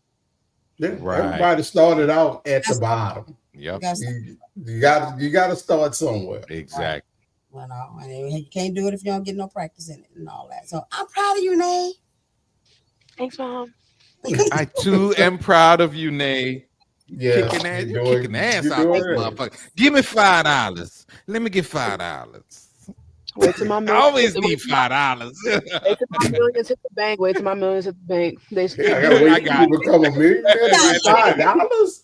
They do the hit tomorrow, but Yeah. Word. Show enough. We're not a non-profit, but we working on the profit. Okay, so like everything right now. You know what I'm saying? You know, did she say I'm helping to sponsor this event? Like, come on, bro. Our first year, we turned a year old, not our fifth. You know? Right. I mean, True damn, that. I can send you. 6 years I old. can send you the $5 back. Ain't no lie. Fred will send you your money back when he say he gonna send you money. You know I will. That reminds me, Mom, we got to start doing this type of thing for your company because you have yet to celebrate any fucking birthday you have had. Yeah, and for you real. are How much It's you been in so business, true. bro? like, That's you so are true. past the threshold. You know, most first businesses, you know, they fail within the first 5 years and be at year 6. Like, so yeah, that needs a celebration. Yeah, actually, it do. And I have a coordinator to do that. Because, I mean, you spent 50 years in school. You should celebrate your 60 years. Yep. Yes, I was there the whole 60 years. She was going through school.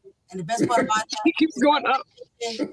I know it went from 50 to 60. You caught that, huh? the fact is, The whole 75 years that she was in school. they forgave those loans, so my education was on. Well, there you go. Yeah. No, I was there for the travel from Southern to the school in Houston to LSU. I took the journey all the way there. Then I went to LSU, then I went ahead and finished. Yeah. And then I went to Liberty. Oh, that's right. You did go to UNL. Uh-huh. Yeah. I forgot about UNL. So I have one day what happens, we'll talk about the experiences of HBCUs versus PWIs because that's, you know, so thank you so much, Nate, for coming, pulling over and telling us about all the wonderful things that is the brown sugar experience. Yes, ma'am. Yes, ma'am. Yeah. Doing Please great. bring him up. And start making July some more Instagram commercials. You were getting great at those. Yeah. Okay. Yes. You were getting more comfortable doing those. I think you should just keep on going. You know what I find that for her and I both, when somebody's asking you a question, you go. But to try to come off the dome and just try to talk about stuff is a little harder. You know what I'm saying? Like, we're both extroverts. So that part of the reason that I was like, Fred, Brian, y'all want to do this podcast with me? Is because I tried to do just an intro by myself and I felt weird. I remember when you did. I remember the intro from Spotify. Yeah, it's still on there, y'all. Yeah, it's still on there. I listen to it sometimes. Like, damn, she was. I'm like, look, I came a long way, but I recognize it's about recognizing what your strengths are, and people are my strength, right? People are like, Nay can do this because she loves people. People energize. I really do. I really do.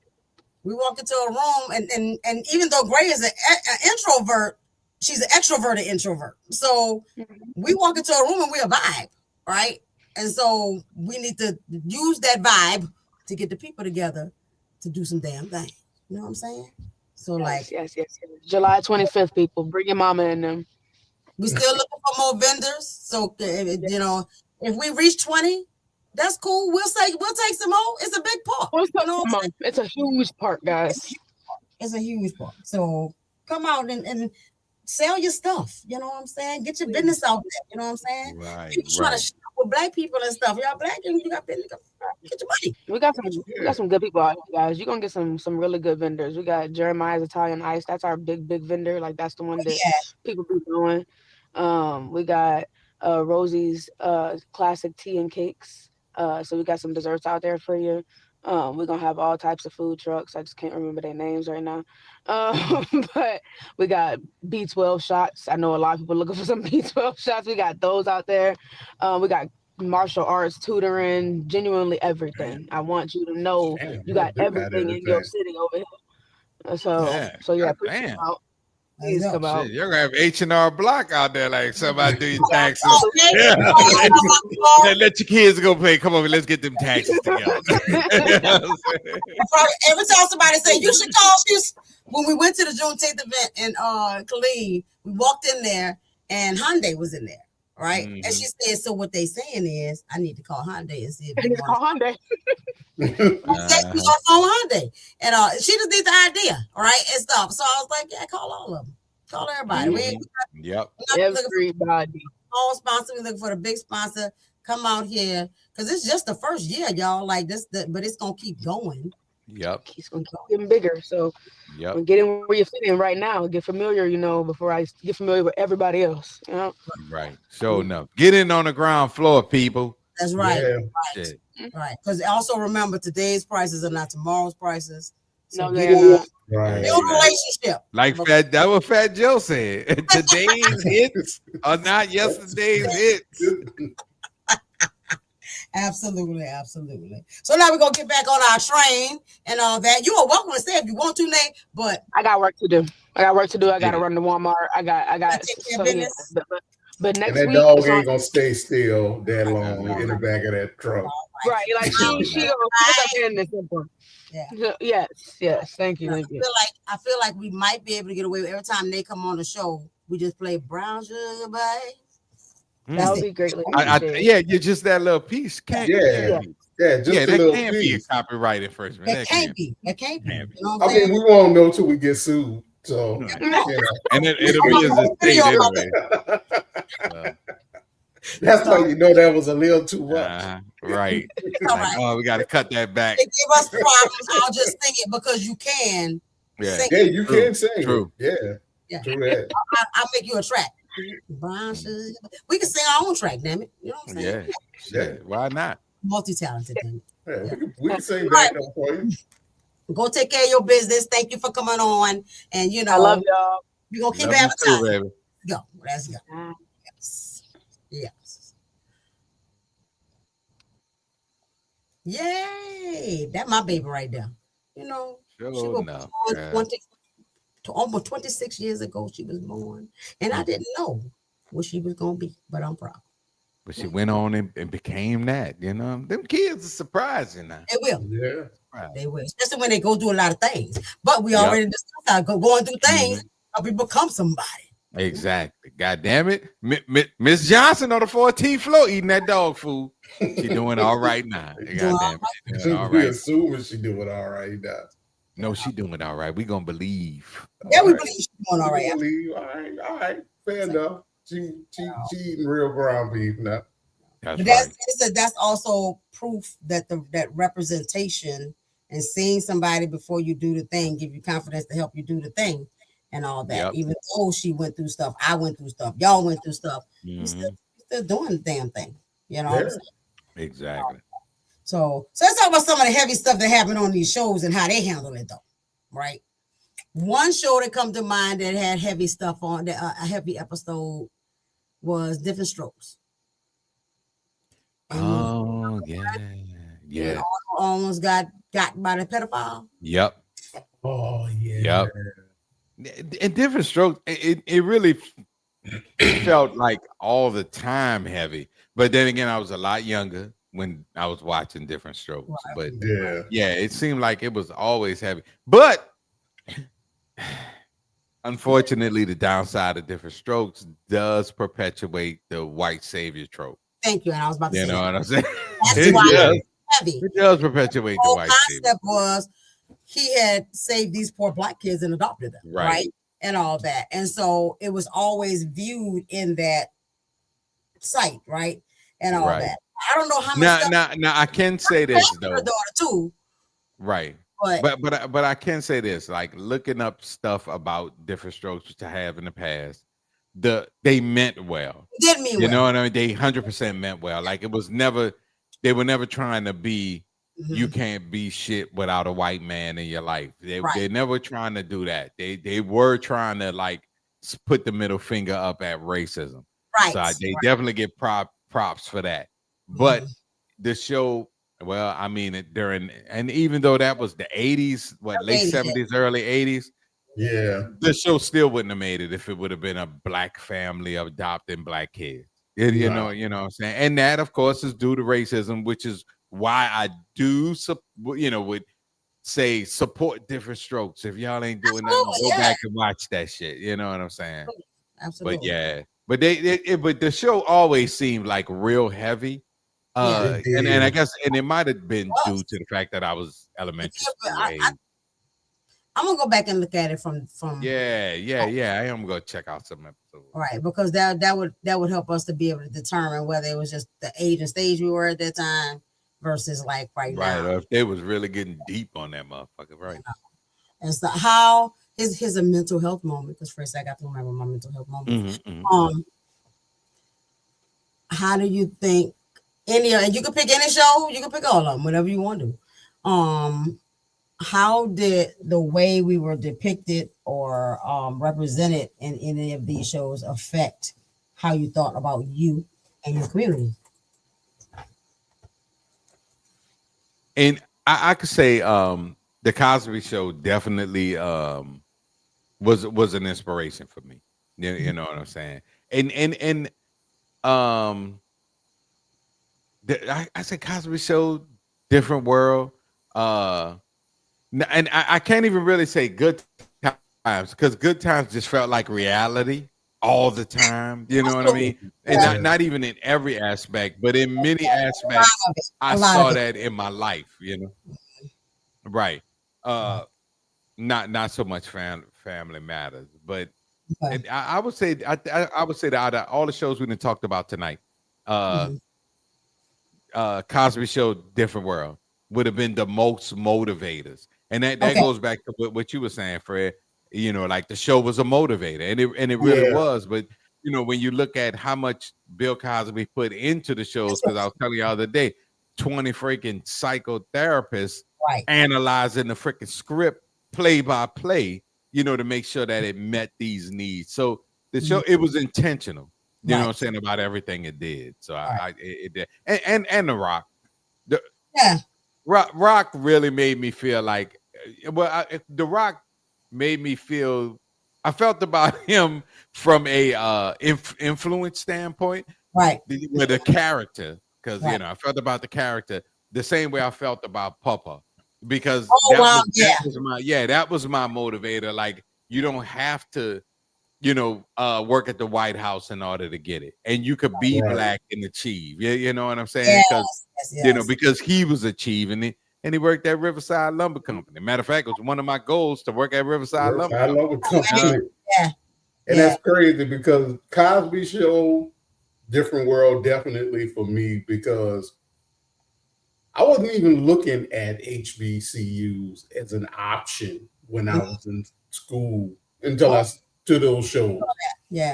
So it inspired me. I was never one of those people to think, because like, I knew I could make it to the top of something. Shit, my auntie was the president of the bank. That's absolutely. So I had that real, and my uncle owned his own body shop.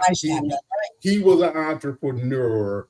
He was top level. Well, I hadn't seen any black people, especially black women, at that position in a financial institution. So I already had those live, real life models to go on. I can feel it. School wise, no. Like, I knew Southern, I knew Grambling from the Bayou Classic. That's the part you knew. That Different World, all it made me go like, look. And then that's when I realized, oh, it's more schools than just Southern and Grambling. It's Texas Southern, Elkhorn State, Florida A&M. All these schools with like great law programs and doctor programs and engineering schools. I'm like, because honestly, I thought only the white schools had it, because that's the only schools they talked about. I didn't think about the Pawpaw thing and Rock till Brian just brought it up. Because now that I think about it, mix up Rock and The Rock. Right. Oh, I'm so glad you got that up there, because goddamn it, y'all look at that, because that's the Rock we're talking about. All right, the real, that's the original Rock. Johnson. The original Rock, right? Not because the black Rock. The original Rock. Sit back and I think about that whole show. It do remind me of Percy. It does. Right, because he bought the house right down the street. Right. he My had perspective comes from what my reality was. right. Yeah, I wasn't thinking about what college was. I wasn't thinking about college at all. You understand what I'm saying?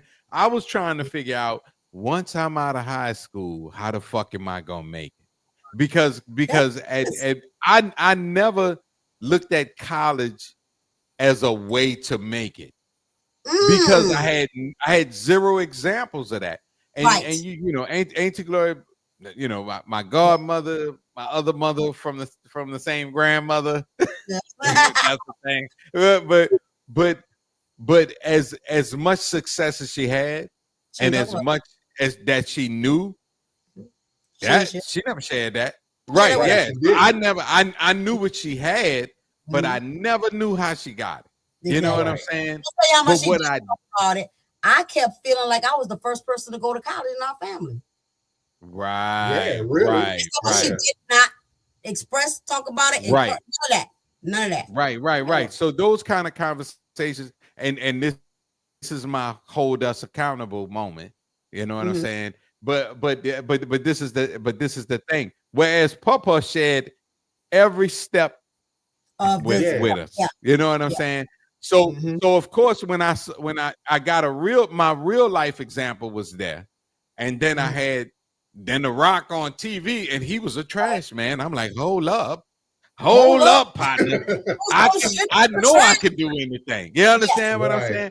Right. And I think, and what all that taught me, well, and Papa said this, he said it's about money at the end of the day.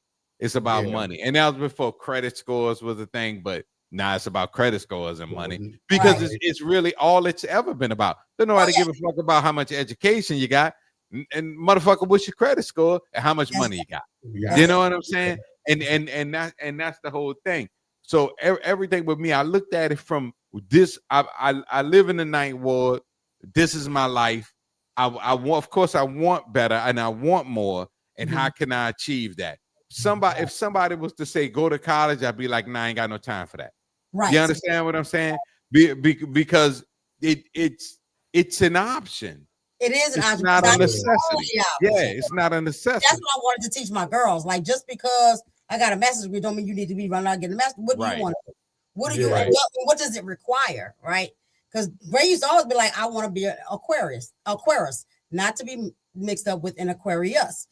Aquarius. Right. She don't want to be a zodiac sign. Aquarium, okay? Somebody got to take care of the animals, okay? And so, what does it require to do that, right? And she was like, well, I could go to school for it, but also most people just get in there and just start learning. Right. Exactly. Well, don't waste time and money in school if you can get your needs met through that, right? And she's one of these people that she want to do a lot of shit. And I encouraged her. I was like, well, do that till you're tired of that and then do something else, right? Yeah. And all that. And figure out how to balance that along. What I hear from both of y'all, though, is that depending on what your need was as a kid, that's what you connected to.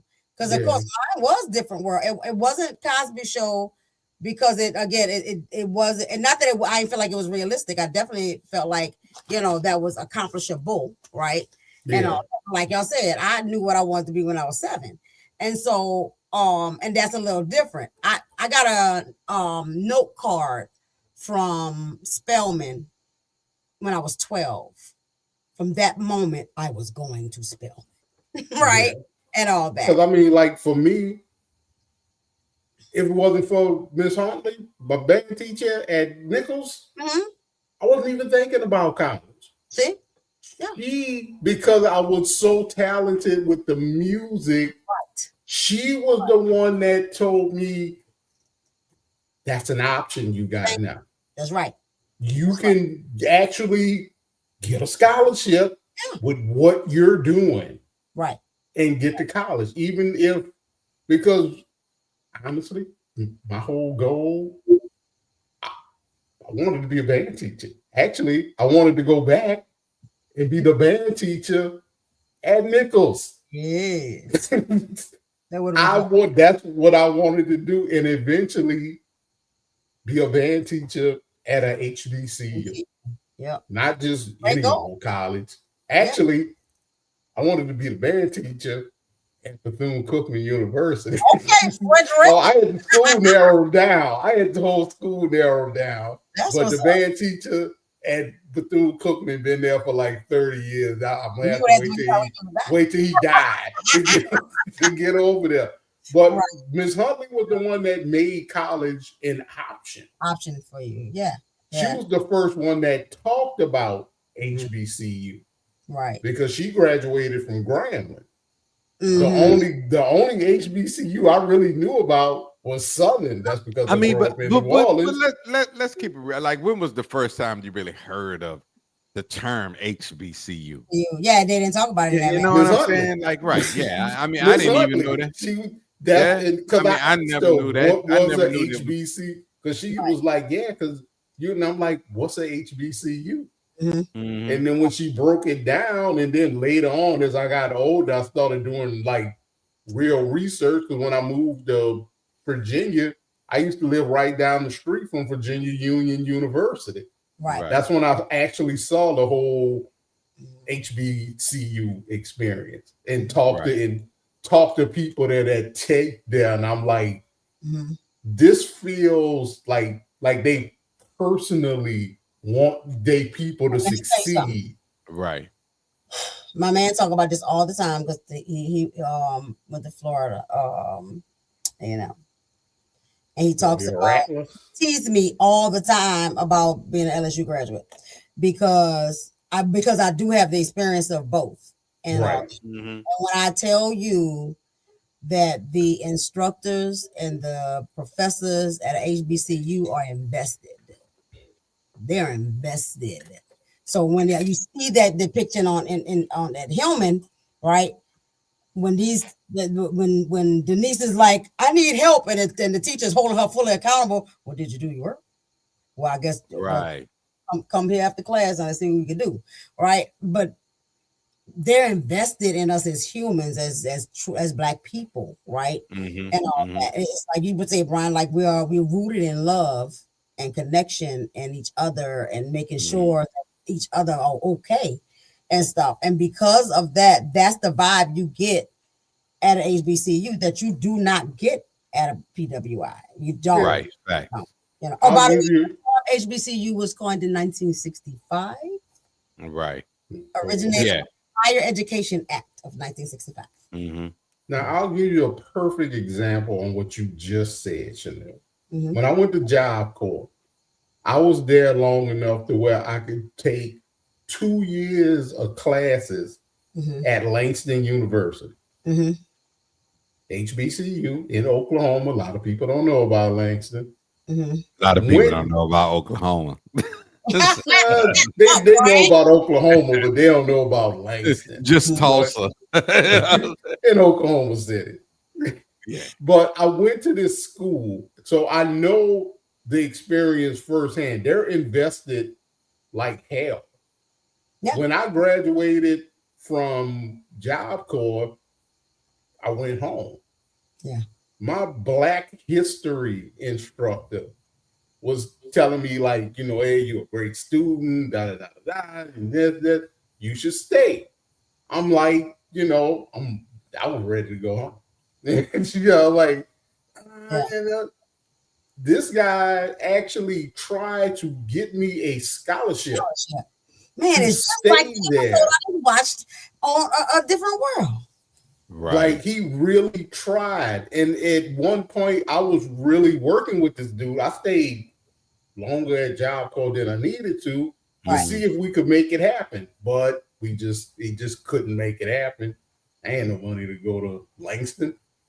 So Right. they are like 100% invested, because this dude was busting his ass for some little kid from New Orleans. Man didn't know me from Adam. Yeah. He just knew when I was in school, I just went to get the free classes, but then I kind of got invested into the school Mhm. while I was there, because it was like they really like when, like, I know kids that went to like UT or the University of Houston. My boy, his son just failed because, well, part of the majority of it was his fault, but they didn't care if his ass came to class or not. Yeah. Right. Like, and that is the difference. We got paid. You don't show up, that's on you. Yeah, I've had professors at white universities basically tell the class, like, I don't care if you absent, that's on you. I'm not. Don't come to my office. I'm not giving you extra work. What you turn in is what you like straightforward. Like, I don't really care. Y'all grown. Do what you do, and all that. Whereas at a black university, they are vested. They are vested. They checking up on you. If you used to come into class and you disappeared, they checking on you. Right. You need something? Everything okay? You know, they're supportive and all that. I think that's representative of who we are as a people, right? That's the black excellence, that's the black strength, and that's the which you used earlier, black power. That's the black power. Right. That's and we got power across the board, and it's fun. It's like hearing all that. Like it's so frustrating because it's like we got it, and I'm telling you, at some point, some black child that's gonna become an adult and gonna do some type of research and find the secret scrolls somewhere that shows that black people are equivalent to Wakanda. You know what I'm saying? And, they figured it out. Yeah. And it's just that it was taken away and then it was hidden. And then they started feeding us Sexy Red, Young Miami, Drake, all these people. I feel like they work for the CIA to fuck up the black race. So and they put all these plants in. Right. Because everything that we do, it's OD to the max excellent. You know what I'm saying? Like when you look at Black Wall Street, also Oklahoma, you know what I'm saying? Rosewood. And this was in times of turmoil for black people, and everything was successful automatically. Like even small shit. Fucking movie, Black Panther come out, one movie, and nothing about the Infinity Stone saga of the Marvel series. No, that is nothing. Not one of those movies failed, and one movie out, money wise, made more money than all of the other movies put together, and all of the other movies did extremely over. Yeah, they didn't flop. Right. Yeah. Not one. Not and, one. And like you said, and then we OD, right? And so same thing we did to Sinners. I saw Sinners 4 fucking times in the theater. Yeah. I got 3. With no problem spending that money. None. Yep. Right? Yep. Same thing with Black Panther. Right? And people went bought outfits. Yep. Yeah. Black, I ain't gonna lie. When we step out, we stepped out. Right? We was like, and we coming correct in this bitch. You gonna know we were here because that's what we do. Yeah. When we went to go see, we saw Black Panther at the movie out here in McKinney. Ain't never seen that many black people in McKinney in my life. Yeah. I was like, where the hell all these black people come from? Where do these black people come from? That's like every year for Juneteenth. I'm like, they're so becoming black. When I went in the post office and they had 2 black people in the front, and then he was speaking to this lady, and she spoke mostly Spanish, and so he was like, "You speak mostly Spanish?" And she was like, "Yeah." So he tried to find somebody in the building that speaks Spanish. Dude from the back come out, he was like, "You speak Spanish?" And he was like, "Nah, bro." I was like, and he black. The whole crew today is black. I said, I felt like Ray Nigga, and I was like, "We Chocolate City up in this bitch." Right? Everybody is black. So like. And there was a black man at the event, as a matter of fact, who been here. This was his moment. He said, "I was here before the HEB was here." Right? So I was like, "Oh, you been here?" So he been there for a long time. And shit, right? And all that. And he walked over to the table intentionally and was like, "Thank you for being here. I really appreciate you." And I couldn't tell whether it was from a black standpoint, a mental health therapist standpoint, or what. All I know, I was being honored. Right? Yep.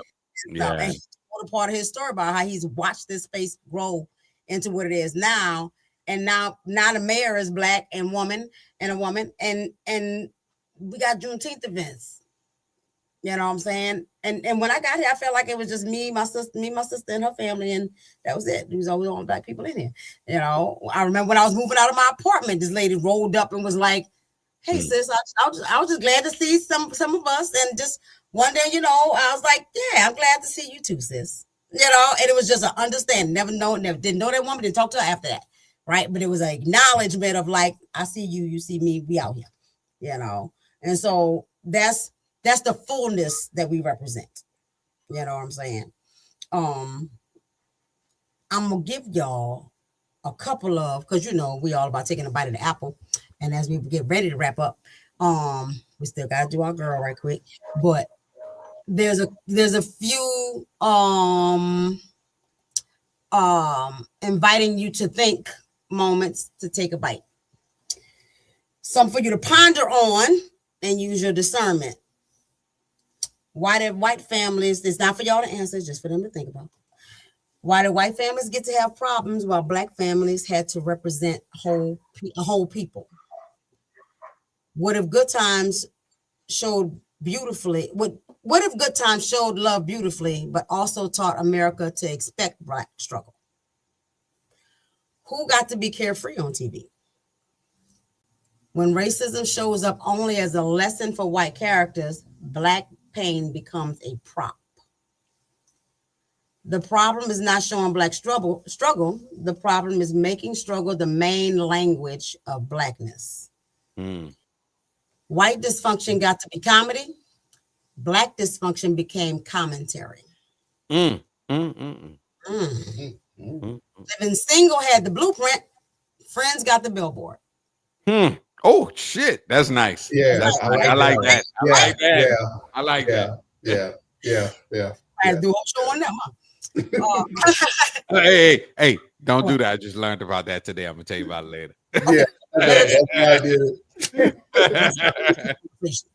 it. Representation asks, are we visible? Mental wealth asks, did that visibility make us whole or make us smaller? That's the part that I was digging into. There you go. Some shows made us laugh, some shows raised us, some shows programmed us, and some did all three. Those are y'all's. Decide if you're gonna take a bite. Think about that's your apples, baby. That's your apple. Think about it. You know, now we're gonna do our girl right quick, you know, because we got to have my girl teach y'all. Right, the honorary member of this other podcast. One day we're gonna have her on here. Yeah, we gotta get her live, man, so she can spit some knowledge. Okay, let's talk about somebody whose name should come up way more than it does. Ralph Bunche. And if that name didn't ring a bell immediately, that's not an accident. Because Ralph Bunche didn't fight power with speeches or slogans. He fought it with precision, with language, with paperwork, with consequences. Ralph Bunche was born in 1904, raised by his grandmother.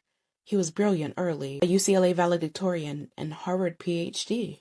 And that matters, not as a flex. A little as a flex, but because the world had no excuse to overlook him. And, of course, they still did. Bunche wasn't just smart. He was dangerous to colonial power structures. He studied colonialism before it was acceptable to describe it honestly. He wrote that colonial rule was incompatible with democracy. Not flawed, not improvable. Incompatible. Then World War II happens. Colonial systems start cracking. Borders start wobbling. Everybody suddenly wants to talk about freedom. And that's when they need Ralph Bunche. He becomes one of the key architects of the United Nations, especially its trusteeship and decolonization framework. Not a mascot, not a symbol, an architect. And this part always gets softened, so let me be clear. Bunche believed deeply in peace, but he did not believe in neutrality when oppression was involved. In 1948, after a UN mediator is assassinated, Bunche steps in to negotiate armistices between Israel and neighboring Arab states. The talks are hostile, the pressure is unreal. The stakes are global, and Bunche gets it done. In 1950, he becomes the first Black person to receive a Nobel Peace Prize. The applause is loud, but the context stays quiet. because much of that piecework was about managing the fallout of colonial rule. And Bunch knew something that still holds. Peace without justice doesn't last. He warned that racial hierarchy, arbitrary borders, and economic exploitation would keep producing conflict. History hadn't stopped confirming that. He also worked with the civil rights movement. He advised leaders, he pushed policy. Never confuse respectability with progress. And that's why Ralph Bunche rarely gets framed as a radical, because radicals aren't supposed to wear suits, or speak softly or dismantle systems from the inside. But that's exactly what he did. Ralph Bunche didn't believe in chaos. He believed in accountability, and he proved something that deserves to be stated over and over again. Black intellect, not just resistance, has shaped global order. Say his name, Ralph Bunche. Ralph Bunche in this mother sucker. That's all right. Y'all gonna learn some stuff around here. So, what else we got? Our ending spill and all. Now I'm having trouble with my little media assets over here. Brian, you was right on the Facebook thing. It did kick it off of there and all that. And all that. Y'all remember to go check out that birthday bash, and if you know any sponsors or anybody that want to contribute to such a thing and help out the community and make this thing bigger and better, please let us know. And if you are a vendor in the area and you want to promote your business, sell your stuff, let people know who you are, come out there and do that. Choosing Empowerment is still accepting clients always, and also accepting interns. So bring that knowledge on over here and learn how to be a no bullshit therapist. Get your ass out there. Learn something. Let me teach you something. Get out there and learn you something. Lord have mercy, learn you something. We also have our new segment, the RX Aftercare for PTBS Podcast, where we kind of recap. We don't repeat, but we gonna recap the things that we talked about and give you some resources and some revolutions and some a whole bunch of good R's. You know what I'm saying? You know, the first episode is up there, and we're gonna work through all of the episodes. It might take a while because we're in season 5, y'all. Season 5. Still enough, baby. We surviving and thriving. Thank you. Absolutely. And we still hanging in the child line. Come on now. Preach. And don't forget to like, share, comment, hit that subscribe button. We are available on all social media platforms. We would love to hear what you think about the show, good or bad. If you think we're full of shit, tell us we're full of shit. That's fine. If you like what you hear, tell us what you like. You know, if you don't agree with everything, we down for healthy conversation. Remember, we're conscious, we're aware, we stay prepared, and we ain't never, ever, ever scared. Ever scared. And we definitely not here to change your mind. We're here to make you think. Don't let nobody bullshit you this week, baby. Don't let nobody bullshit you this week, baby. Y'all have a great week. We see you next week for some more Fuck That Bullshit podcast. We love you, and we out. Peace out.